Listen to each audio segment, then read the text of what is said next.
Wing ಏನಿದೆ ಇವತ್ತು, ಅದರಲ್ಲಿ ಸಾಕಷ್ಟು ಇವತ್ತು ಪ್ರಯೋಗಗಳನ್ನು ನಡೆಸಲಾಗ್ತಾ ಇದೆ.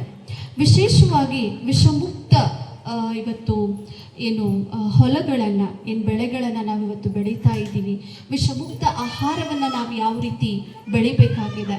ಯಾಕಂದರೆ ಇವತ್ತು ನಾನೊಂದು ಹಳ್ಳಿಯಲ್ಲಿ ಇರೋ ಕಾರಣ ನಾವಿವತ್ತು ನೋಡ್ತೀವಿ ಎಷ್ಟು ಈಸಿ ಆಗಿಬಿಟ್ಟದ ಅಂತ ಹೇಳಿದ್ರೆ ಹೊಲಗಳಿಗೆ ರಾಸಾಯನಿಕ ಗೊಬ್ಬರಗಳನ್ನು ಹಾಕೋದು ಎಷ್ಟು ಈಸಿ ಹೇಳ್ತಾರಂದ್ರೆ, ನಾವಿವತ್ತು ಬೀಜ ಬಿತ್ತು ಬಂದ್ವಿ, ಬೀಜ ಬಿತ್ತಿ ಎಲ್ಲದಕ್ಕೂ ನಾವು ಕಳೆನಾಶಕ ಹೊಡೆದು ಬಂದ್ಬಿಟ್ವಿ ಇಡೀ ಹೊಲದ ತುಂಬ. ಈಸಿ ಅಂದರೆ ನಾನು ಎಲ್ಲ ಕಳೆನಾಶಕ ಹಾಕಿ ಬಂದೆ ಅಂತ ಹೇಳಿದರೆ ನಾ ಎಲ್ಲ ಕಡೆನೂ ವಿಷ ಹಾಕಿ ಬಂದೆ ಅಂತ ಅರ್ಥನೇ ಅಲ್ರಿ.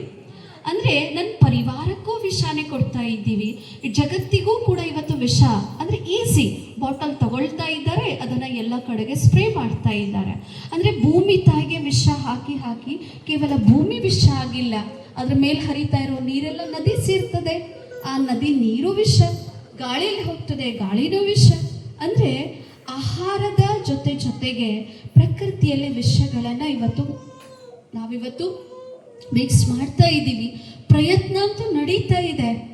ಎಷ್ಟೋ ನಮ್ಮ ಪರಿವಾರದಲ್ಲಿ ನಮ್ಮ ಸಂಸ್ಥೆಗೆ ಬರ್ತಾ ಇರುವಂಥ ರೈತರು ಇವತ್ತು ಶಾಶ್ವತ ಯೌಗಿಕ ಕೃಷಿ ಅಂತ ಹೇಳಿಬಿಟ್ಟು ವಿಷಮುಕ್ತ ರಾಸಾಯನಿಕ ಗೊಬ್ಬರಗಳಿಂದ ಮುಕ್ತವಾಗಿರುವಂತಹ ತಮ್ಮ ಹೊಲಗಳನ್ನು ಮಾಡ್ತಾ ಇದ್ದಾರೆ. ಅದಷ್ಟೇ ಅಲ್ಲ, ಅದರ ಜೊತೆಗೆ ಯೌಗಿಕ, ಅದಕ್ಕಾಗಿ ನಮ್ಮ ಭಾರತೀಯ ಸಂಸ್ಕೃತಿಯಲ್ಲಿ ಋಷಿ ಕೃಷಿ ಅಂತ ಹೇಳ್ತಾರೆ.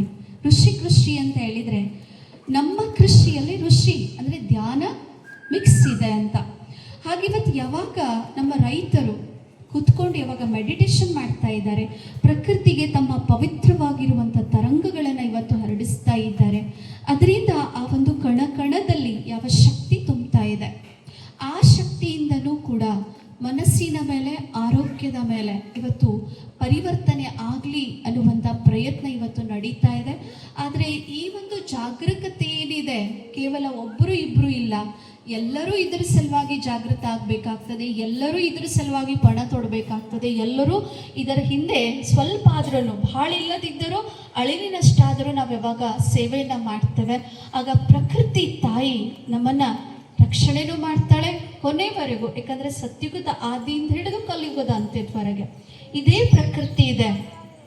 ಆದರೆ ಯಾವ ಪ್ರಕೃತಿ ಇತ್ತೋ ಆ ಪ್ರಕೃತಿ ಇವತ್ತು ಬದಲಾಗಿದೆ. ಅದಕ್ಕಾಗಿ ಪುನಃ ನಾವೆಲ್ಲ ಕೇವಲ ಪ್ರಕೃತಿ